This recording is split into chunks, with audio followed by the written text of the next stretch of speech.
नमस्कार, quick news India में आपका स्वागत है। मैं अशोक कुमार एक बार फिर हाजिर हूं एक नई खबर के साथ। दोस्तों, इसमें चर्चा करने वाले हैं एक ऐसे व्यक्ति की जो खेतिहर मजदूर से इसरो का साइंटिस्ट बना है। जी हाँ दोस्तों, एक ऐसी शख्सियत जो गरीबी से उठकर एक ऐसा मुकाम हासिल किया है जहां पहुंचने की इच्छा और सपने न जाने कितने युवा देखते हैं। आइए बात करते हैं वैसे ही एक व्यक्तित्व की जो एक खेतिहर किसान है, या यूं कहें कि एक मजदूर का बेटा है। जी हाँ, खेत में मजदूरी करके माँ बाप ने बेटे को इसरो का साइंटिस्ट बनाया। आज पंढरपुर के सोमनाथ माली इसरो में चुने जाने वाले महाराष्ट्र के एकमात्र छात्र हैं। जैसे ही पिता ने सुना कि उनका बेटा एक बड़ा वैज्ञानिक बन गया है, वैसे ही उनकी आंखों से खुशी के आंसू छलकने लगे।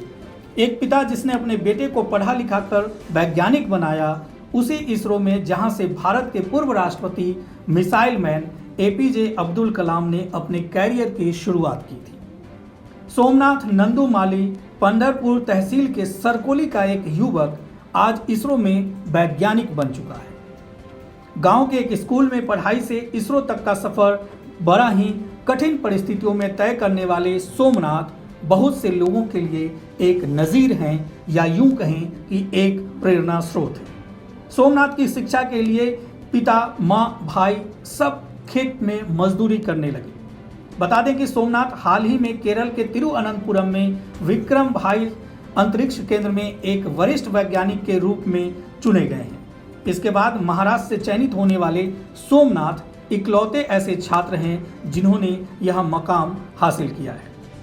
दोस्तों, सोमनाथ के संघर्ष और मेहनत की कहानी सबको प्रेरणा देने वाली है। उन्होंने गांव में जिला परिषद प्राइमरी स्कूल से 7वीं और सेकेंडरी स्कूल से 10वीं तक की पढ़ाई पूरी करने के बाद 11वीं की पढ़ाई शास्त्र शाखा के पंढरपुर स्थित केवीपी कॉलेज से की। साल 2011 में 81% अंकों के साथ 12वीं कक्षा पास करने के बाद सोमनाथ बीटेक के लिए मुंबई चले गए।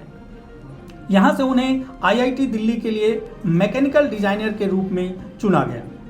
फिर जैसे उन्होंने सफलताओं की श्रृंखला तैयार करनी शुरू कर दी थी, इसी दौरान उन्होंने पूरे भारत से गेट परीक्षा में 916वां स्थान प्राप्त किया। यहीं पर उन्हें एयरक्राफ्ट इंजन डिजाइन पर काम करने का मौका भी मिला। सोमनाथ को आखिरकार 2 जून को इसरो में एक वरिष्ठ वैज्ञानिक के रूप में चुना गया। आज सोमनाथ न सिर्फ अपने गांव और जिले बल्कि पूरे महाराष्ट्र और देश के लिए एक नज़ीर बन चुके हैं। दोस्तों, ऐसा कहा जाता है कि जो गरीब होते हैं वो बड़ी ऊंचाइयों तक नहीं पहुंच पाते, या खेतिहर मजदूर के बेटे बड़ी ऊंचाइयों का या बड़े मकाम को हासिल नहीं कर पाते।